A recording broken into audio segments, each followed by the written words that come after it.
Joe Beermaster here with a Ford Flex. I'm going to show you how to remove this tail light or to change a bulb, what you have to do. The stop light, brake light, reverse light, turn light goes out.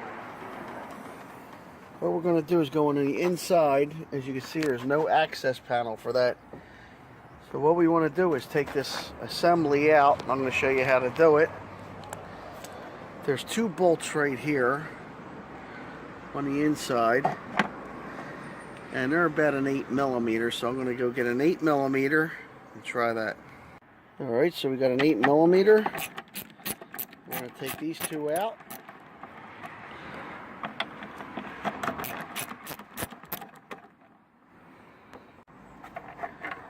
So once these screws, both screws are completely removed, we want to kind of give it a shake. Now, a lot of times it doesn't want to come out when you pull on it. It's tough, and that's because there's clips over here on the side.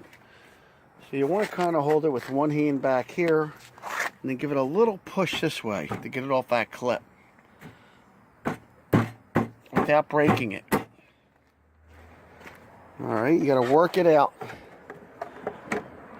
Well, I don't care what any other videos say or whatever. These lights are sometimes difficult to get out. You just can't pull them back because these clips in the side really stick in.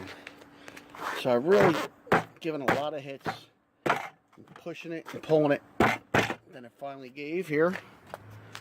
And this one was particularly hard.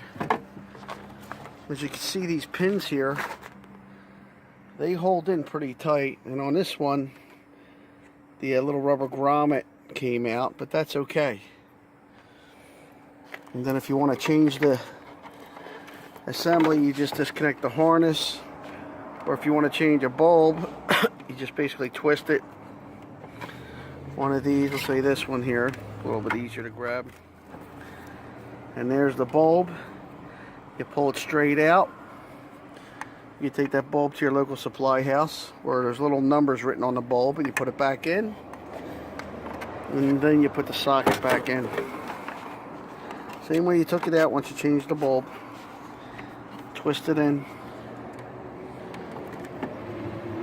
Make sure everything's tight. Want to replace the whole assembly, you can disconnect the harness right here by pressing this button, pulling the wire out.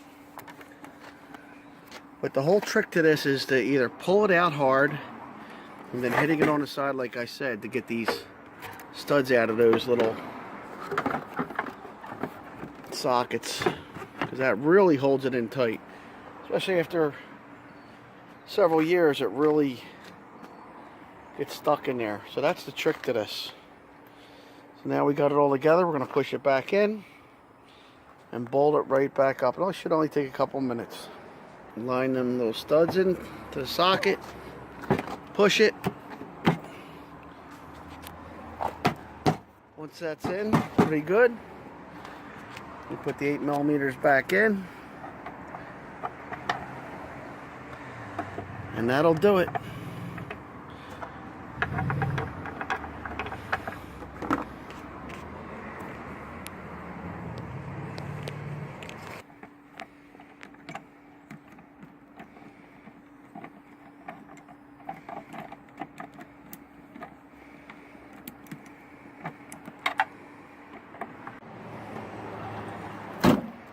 There we go, Joe Beermaster.